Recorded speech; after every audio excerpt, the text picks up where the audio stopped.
Mingi filosoofia käib ka selle asja juurde või? Sõnasta siis kartulitrüki filosoofia.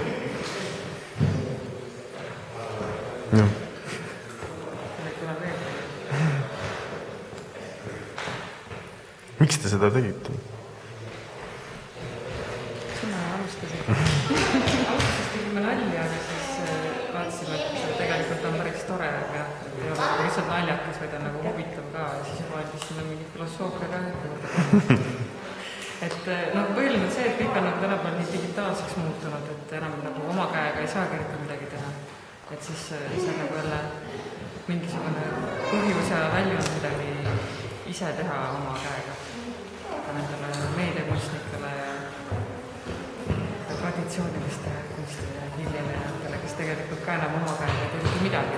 Kuskile trükikotta või lasevad mingisugusele IT-poisil midagi kokku monteerida.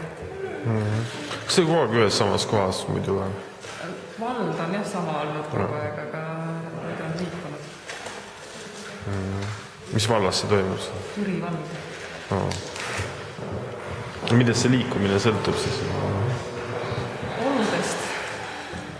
Esimene aasta oli seal ema talus meil, aga siis vaatasime, et seal on nagu kitsaks, siis vahepeal kolis Laupa mõisa, kes läks mõis remonti, siis kolis jälle tagasi sinna ema tallu ja siis selgus, et mõis on ikka veel remondis ja siis me läksime eelmine aasta sinna Kabalasse, aga seal on nii tore, et sinna me nüüd siis jäämegi.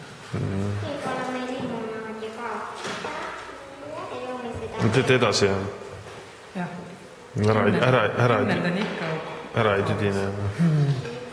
No siiani küll ei ole tüdine. On hetki, kui on tüdimus, aga siis lähed veel üle, siis tegelikult on päris tore ka teha seda. Põhimõtteliselt siis need kõik osalised on täiskasvanud inimesed ja enamik osalisi on üksikud lapsed. Üksikud lapsed, jah.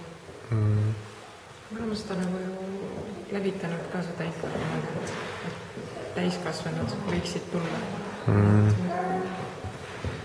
Muidu on midagi, lapsed ikka teevad seda kartulitrükki kuskil koolis ja lasteaias ja